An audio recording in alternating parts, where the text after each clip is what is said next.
Umuwi sa Pilipinas ang OFW sa Dubai para sorpresahin ang kanyang pamilya. Pero pagbukas niya ng pinto ng kanilang bahay, siya ang nasorpresa sa kanyang nadatnan. Tila ba sumasabay ang sama ng panahon sa lungkot na nararamdaman ng pamilyang Lagleva? Ito kasi ang araw kung kailan ihahatid nila sa airport ang haligi ng kanilang tahanan. Nalilipad papunta sa Dubai upang doon na magtrabaho at manilbihan bilang isang magiting na OFW. Makulimlim ang langit na nagbabadya ang malakas na pag-ulan. Buti na lang nakarating tayo dito sa airport bago lumakas yung ulan. Wika ng tatay na si Manuel sa kanyang asawa ni si Cara at sa dalawang anak niya na nasa 12 at 10 taong gulang pa lamang. Napakalungkot ng mga bata dahil ito na nga ang araw na hindi na nila makikita pa ang tatay nila sa loob ng ilang mga taon.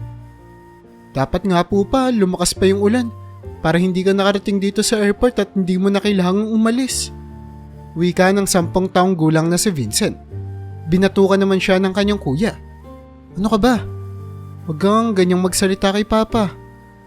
Kailangan niyang umalis, mahirap din to para sa kanya. Huwag mo na siyang mas pahirapan pa. Wika ng panganay na si Edsel. Ano ka ba Edsel? Hayaan mo yung kapatid mo. Bata pa siya. Hindi niya pa halos maintindihan kung bakit kailangan akong umalis. Ikaw naman, Vincent. Magtulungan kayo lagi ng kuya mo ha.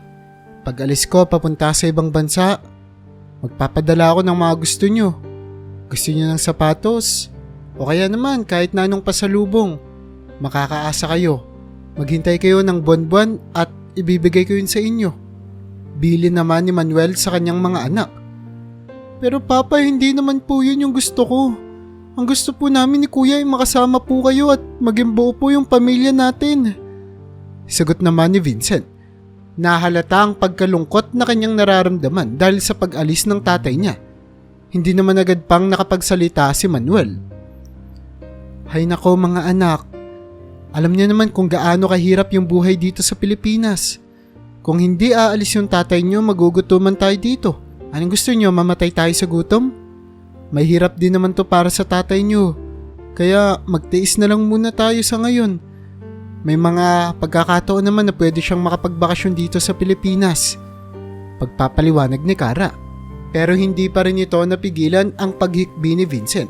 Lumapit siya sa tatay niya at niyakap ito ng mahigpit. Habang si Edsel naman na panganay nilang anak ay pinipigilan ang mga luhang malapit ng pumatak sa kanyang mata. Pilit na nagpapakatatag. Dahil ngayon, siya na ang magiging pinakapanganay na lalaki sa kanilang pamilya. At alam niyang isa itong mahirap na responsibilidad na kailangan niyang harapin at panindigan. Maya-maya pa ay inanunsyo na nga ang paglipad ng eroplano ni Manuel. Mabuti na lamang at hindi natuloy ang nagbabadyang ulan. Kaya naman hindi na rin na-delay pa ang kanyang paglipad. Pilit naman na hinahawakan ng mahigpit ni Vincent ang kamay ng tatay niya. Na tila ba pinipigilan niya itong makaalis at mawala sa kanyang paningin. Anak, kailangan ko nang umalis.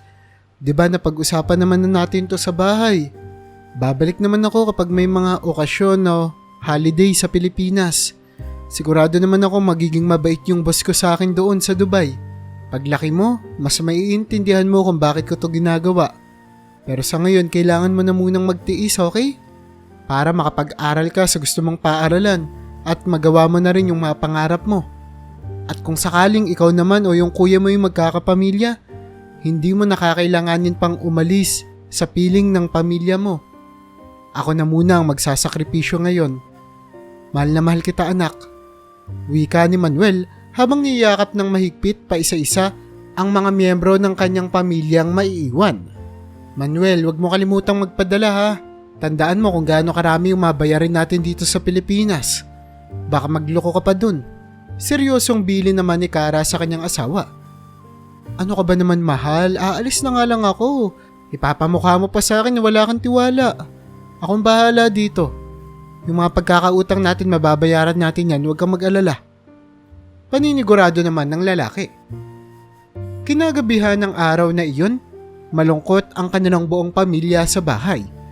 Hindi halos nagsasalita si Vincent Dahil sa kanilang magkapatid, si Vincent talaga ang mas malapit sa tatay niya. Dahil na rin na si Manuel ang halos nakakasama niya at nagpalaki sa kanya. Lalo na noong mga pagkakataon na kinikailangang magtrabaho ng nanay niya. Nararamdaman na rin naman ni Edsel ang pagkalungkot at pangungulilang nararamdaman ng kanyang kapatid. Kaya naman ginawa niya ang lahat para mapagaan ang loob nito. Gusto mo, pumunta tayo sa computer shop, maglaro muna tayo. Para kahit papaano malimutan mo yung lungkot na nararamdaman mo ngayon. Malumanay na wika ni Edsel sa kapatid niya. Napahawak naman si Vincent sa kanyang dibdib. Ewan ko kuya kung kaya ko. Masakit kasi, parang ang sikip ng dibdib ko. Hindi ko maintindihan kung bakit ko to nararamdaman. Wala akong ganang gumawa ng kahit na ano. Namimiss ko lang talaga si Papa. Pag-iyak ni Vincent. Nang makita ni Kara na umiiyak ang kanyang anak, ay hindi niya na nga napigilan na sermonan nito. Ano ba Vincent? Hindi pa naman patay ang tatay mo. Umalis lang para magtrabaho. Ano, gusto mo maglugmo ka dito habang buhay? Mas lalong mahihirapan yung tatay mo kapag ganyan ka. Mais ka na nga, may pasok ka pa bukas. Kumain ka na dito. Maaga kang matulog mamaya, maaga pa yung pasok mo. Panenermo ni Kara sa anak niyang nalulungkot. Ma, alam mo namang mahal na mahal ni Vincent si Papa. Hayaan mo lang siyang malungkot. Lilipas din naman yung lungkot na nararamdaman niya. Pagtatanggol naman ni Edsel sa kanyang kapatid. Aba, ikaw, nakikisali ka pa Edsel. Tandaan nyo, wala na dito yung tatay nyo na laging kumakampi sa inyo. Kung ayaw nyo ng paninermon at pinapagalitan kayo, pwede kayong lumayas dito. Istriktong saad ni Kara. Hindi naman na talaga nakapagtataka kung bakit si Manuel ang gusto ng magkapatid na mag-alaga sa kanila. Bukod kasi sa katotohanan na si Manuel ang laging nasa bahay nila simula noong nawala nito ng trabaho, ay napaka-istrikta rin naman kasi ng nanay nila na halos hindi nga sila makalabas ng hapon at makapaglaro kasama ang kanilang mga kaibigan dahil sa pagiging istrikta ng babaeng si Kara, na kung saan sa maliliit na bagay ay lagi nga silang pinapagalitan nito. Lagi namang pinapaliwanag ni Manuel sa kanila na sadyang ganito lamang ang pag-uugali ng kanilang nanay at isa ito sa mga personalidad ni Kara na laging nangingibabaw. Pagsapit ng gabi, napagdesisyonan muna ni Vincent na lumabas at magmuni-muni sa tapat ng kanilang bahay.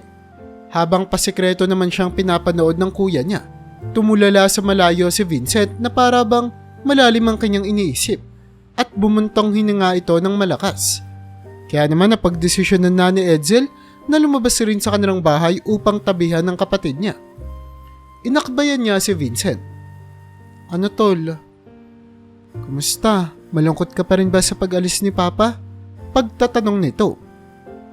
Di ko nga alam kuya kung mawawala ba tong lungkot na nararamdaman ko? Bakit kasi hindi na lang si Mama yung nag-OFW? Mas masaya naman tayo kapag kasama natin si Papa eh. Nalulungkot na wika ng bata. Ayan ka na naman Vincent. Respetuhin mo nga si Mama. Kahit ganun yung ugali nun, mahal tayo nun. At kaya lang naman niya tayo laging pinapagalitan kasi ganun niya na ipapakita yung pagmamahal niya sa atin. Pagpapaliwanag ni Edsel. Umiling naman si Vincent. Hindi kuya, iba talaga yung pagmamahal ni Papa. Dapat si Papa na lang nakakasama natin. Napakahirap na araw-araw kung kailangang tiisin yung ugali niya ni Mama. Ay nako Vincent, huwag mong sabihin yan. Si Mama yung nagsumikap at nagpakahirap sa atin yung nawalan ng trabaho si Papa. Ilang taon siyang nagtrabaho kaya naman gusto na rin ni Papa na siya na muna ang magtrabaho at makapagpahinga na si Mama. Katulad nga ng sabi ni Papa sa iyo bago siya umalis, mas maiintindihan mo kapag tumanda ka na kaya sa ngayon magtiis na muna tayo.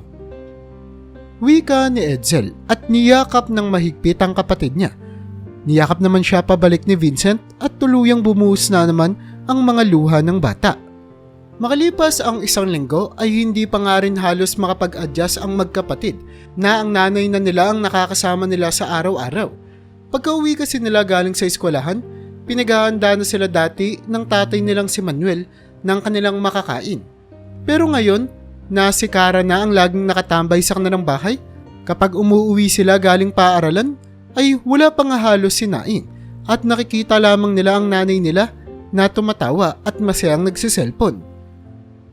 Mama, wala pa po bang pagkain? Nagugutom na tanong ni Vincent sa kanyang nanay.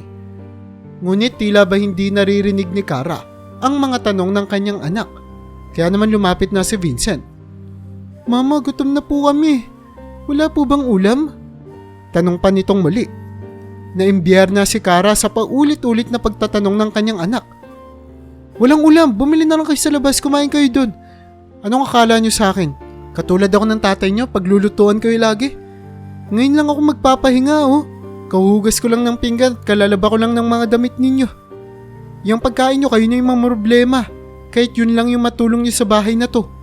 Naiinis na wika ni Kara sa kanyang mga anak. Tara na Vincent, maghanap na lang tayo sa labas. Pag-aaya ni Edsel sa kanyang kapatid. Ngunit hindi sumunod sa kanya si Vincent at sa halip ay nagrason pa ito sa nanay nila. Pero mama, naghuhugas din naman po kami ng pinggan at naglalaba rin naman po kami ng mga damit namin Yung mga nilaban nyo po, mga damit nyo lang naman po yun Gusto lang naman po namin kumain kasi tanghali na. Pagrarason ng bata, nalalo pang kinagalit ng nanay niya kaya naman tumayo si Kara, binaba ang kanyang cellphone at kumuha ng hanger.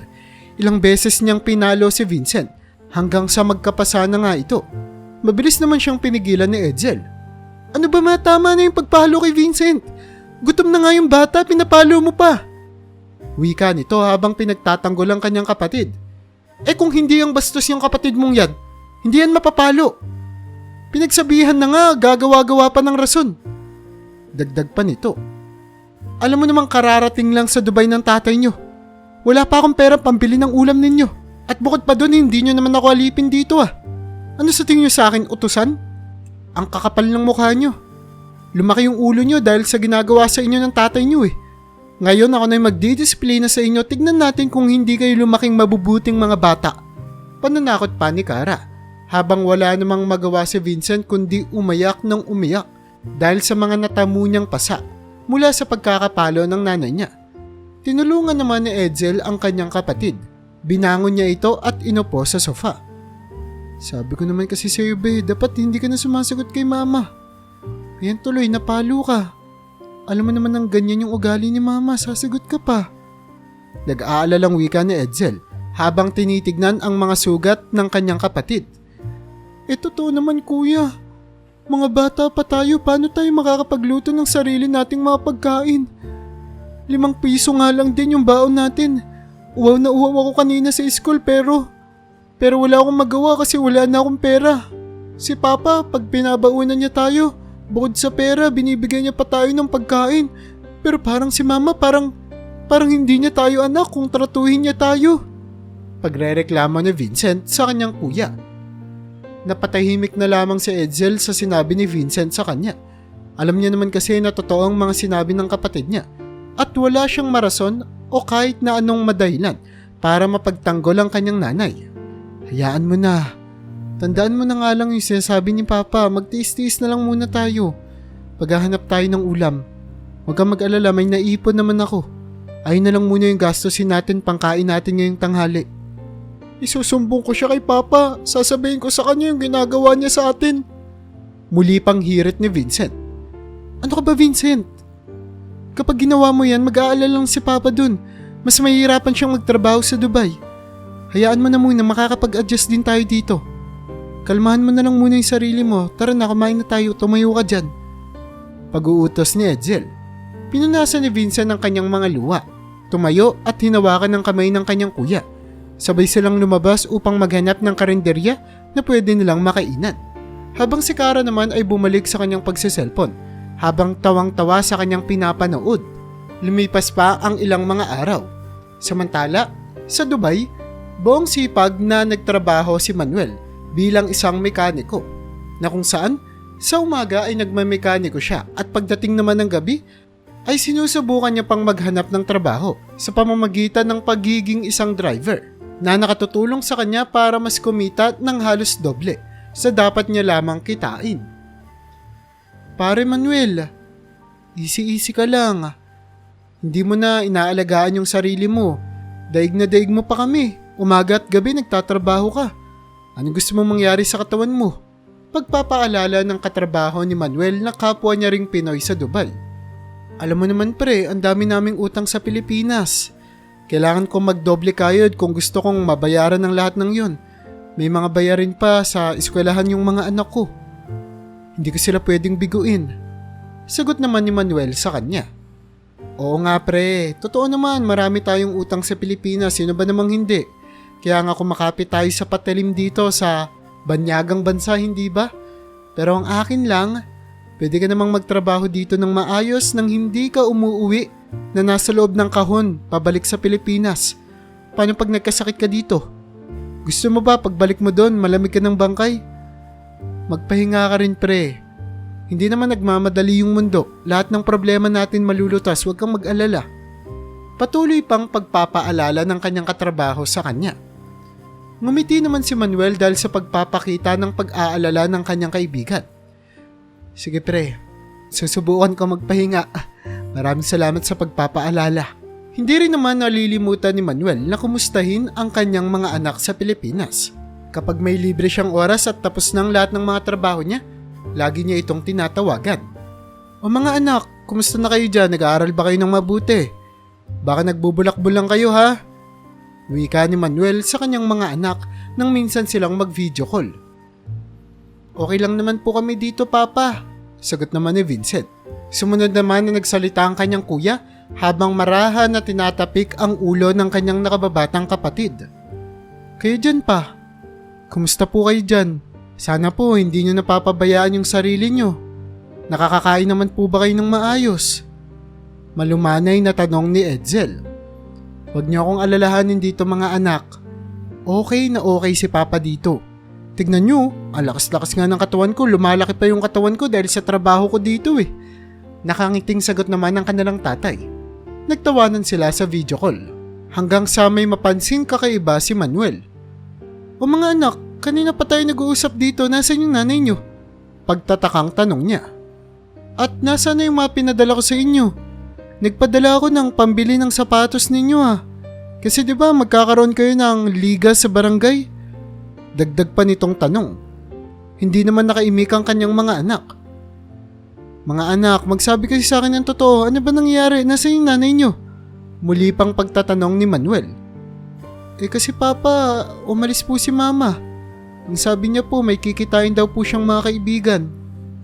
At yung tungkol naman po sa sapatos, hindi po namin alam na nagpadala po kayo. Sagot ng bata. Ano ba naman yung nanay niyo? Excited pa naman ako magpadala kasi alam kong matutuwa kayo.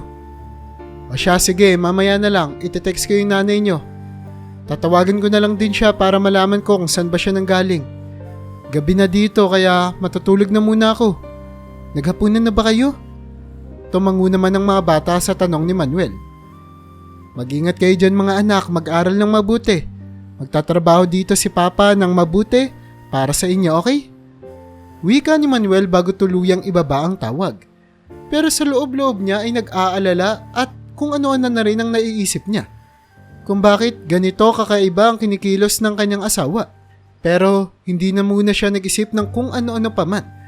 Dahil alam niya naman na hindi ito makatutulong sa kanya, lalong-lalo na sa hirap na kanyang nararamdaman sa pagtatrabaho sa ibang bansa. Napakaraming pagkakataon na kasi ang naho-homesick siya, pero pinipilit niya pa ring magpakatatag. Para to sa pangarap ng mga anak ko. Para to sa asawa ko. Ito ang mga katagang laging pinapaalala ni Manuel sa kanyang sarili sa tuwing umaabot ang mga pagkakataon na tila ba ay hindi niya nakinakaya ang mga pagsubok. Pero ang hindi alam ni Manuel ay may lumalaking problema pala sa kanilang tahanan na iniwan niya sa Pilipinas. Kuya, bakit parang pinagtatakpan mo pa si Mama? Bakit hindi mo nang diretsahin si Papa kanina? Pangongompronta ni Vincent sa kuya niyang si Edsel. Hindi naman agad nakapagsalita pa si Edsel. Bakit ayaw mong sabihin kay Papa na lagi nang umaalis si Mama at wala tayong ulam dito araw-araw? Halos madaling araw na kung umuwi si Mama. Hindi nga natin alam kung nagpapadala na ba si Papa kasi hindi naman natin maramdaman dito sa bahay. Dapat sinabi mo na yun kay Papa para hindi naman nauuwi sa wala lahat ng mga paghihirap niya. Dagdag pa ni Vincent. Nalungkot naman si Edsel. Alam niya naman kasing tama ang mga sinasabi ng kanyang kapatid. Pero pag ginawa natin yon, siguradong mahihirapan lang si Papa sa pagtatrabaho niya sa ibang bansa. At sigurado naman ako na may sapat na rason si Mama. Malay mo, nag-e-enjoy lang siya. Kasi ilang taon siyang nagtrabaho para sa atin.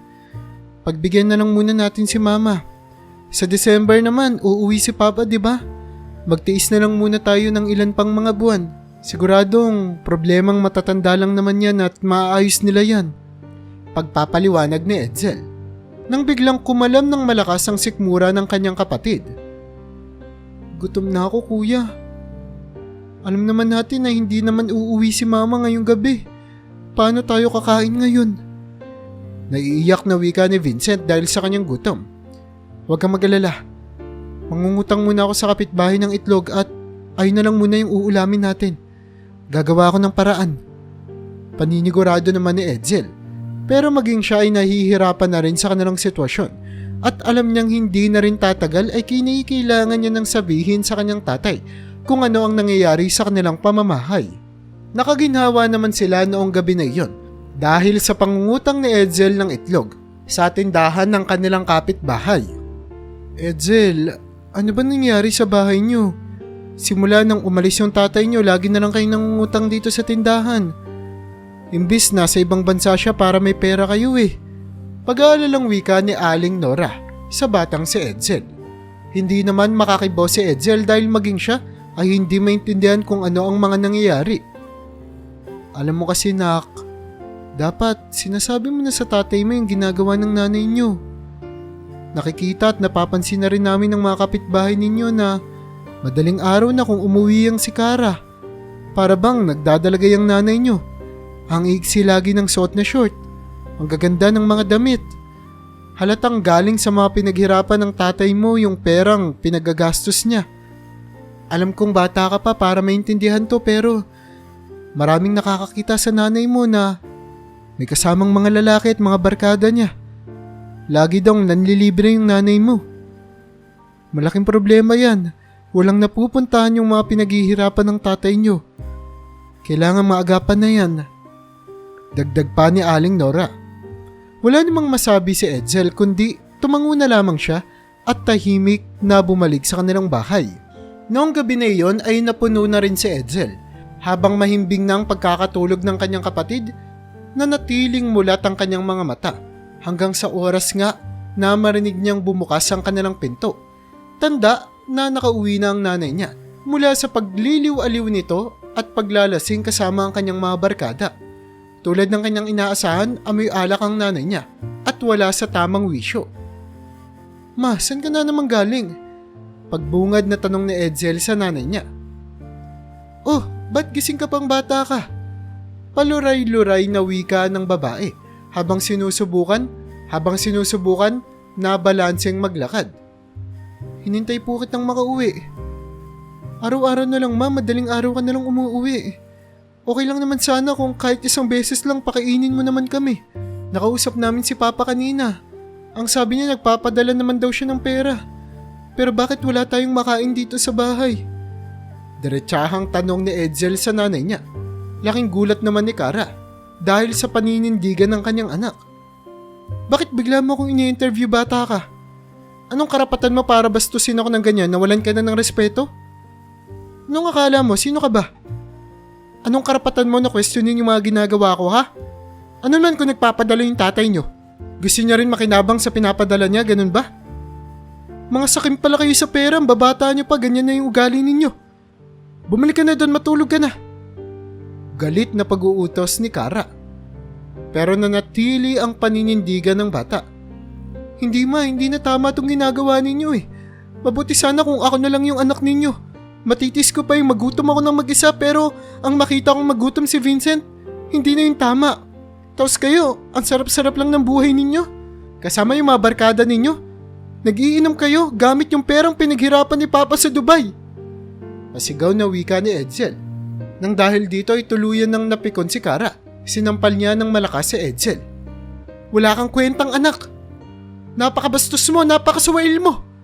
Dapat hindi na lang kita pinanganak. Wala akong anak na ganyang kabastos katulad mo. Matapos nito ay kumuha si Kara ng isang tubo at paulit-ulit na hinampas sa payat na pangangatawan ng kanyang anak na si Edsel. Pilit namang iniilaga ni Edsel ang mga palo ng kanyang nanay upang hindi na rin magising ang kanyang kapatid. Ayaw niya kasing makita ni Vincent na sinasaktan siya ng kanilang nanay. Matapos ang ilang mga minuto ay napagod na rin si Kara sa pagpalo niya kay Edsel. Umupo ito sa sofa at tuluyang natulog dahil na rin sa kanyang kalasingan. Habang si Edsel naman ay dumiretso sa banyo upang hugasan ang kanyang katawan na ngayon ay puro pasana at sugat na natamo niya mula sa galit ng kanyang nanay. Sa loob ng ilang mga linggong pagtitiis ni Edsel at ng kanyang kapatid na si Vincent mula sa paulit-ulit na pang-aabuso ng kanilang nanay sa kanila, ay hindi nila inaakala na malapit na itong magtapos. Sa Dubai kasi ay nag-iimpake na ang tatay nilang si Manuel. Excited na itong sorpresahin ang kanyang buong pamilya sa kanyang pag-uwi. Base kasi sa naging kasunduan nila ng kanyang asawa, dapat ay sapat na ang perang na ipadala ni Manuel upang may paayos ang kanilang bahay at maibili ng mga bagong damit at sapatos ang kanyang mga anak. Kaya naman sa pag-uwi niya, upang saglit na magbakasyon sa Pilipinas, ay umaasa siya na maayos na ang kanilang bahay at meron na ring bagong mga gamit ang kanyang mga anak.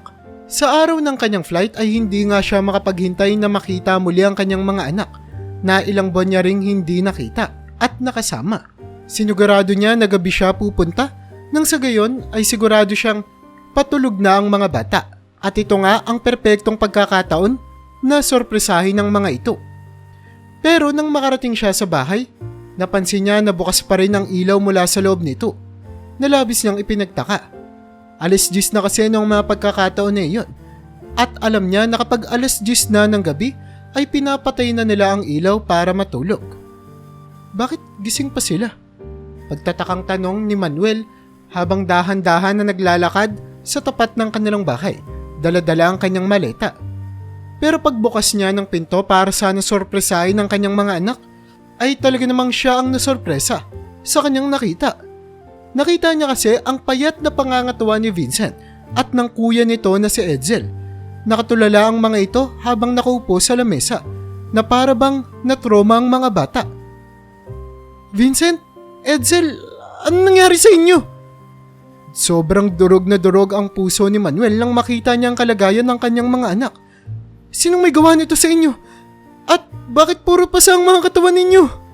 Halos madurog ang puso ni Manuel nang makita ang kalunos-lunos na kalagayan ng dalawang malulusog na mga anak na iniwan niya. At ngayon nga, ay ganito na ang itsura. Papa, nakauwi na po kayo? Wika ni Vincent habang hindi niya mapigilan ang pag-iyak. Mabilis niyang nilapitan ng papa niya at niyakap ito. Mas lalong nadama ni Manuel kung gaano nakapayat ang kanyang mga anak nang yakapin niya ang mga ito pabalik. Nani niyo bang may gawa nito? Siya bang may dahilan kung ba't nagkaganto kayo? Saan napunta yung mga perang pinaghirapan ko? Anong ginawa niya sa inyo? Halos hindi na nga makapagsalita pa si Manuel sa kanyang nakita. Nung mga pagkakataon na iyon ay wala si Kara sa kanilang bahay. Pinaliwanag ni Edsel na laging madaling araw nang umuuwi si Kara.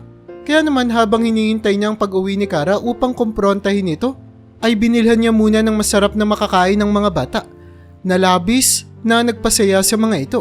Sa loob kasi ng matagal na panahon ay ngayon lamang sila makakalasap ng ganito kasarap na pagkain.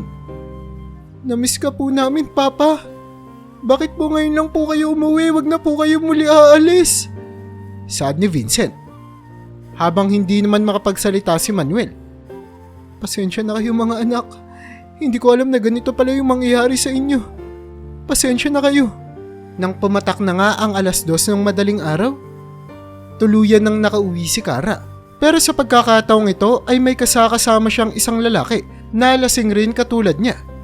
Pagbukas niya ng pinto ay agad na bumungad si Manuel sa kanila. Malaking tao si Manuel.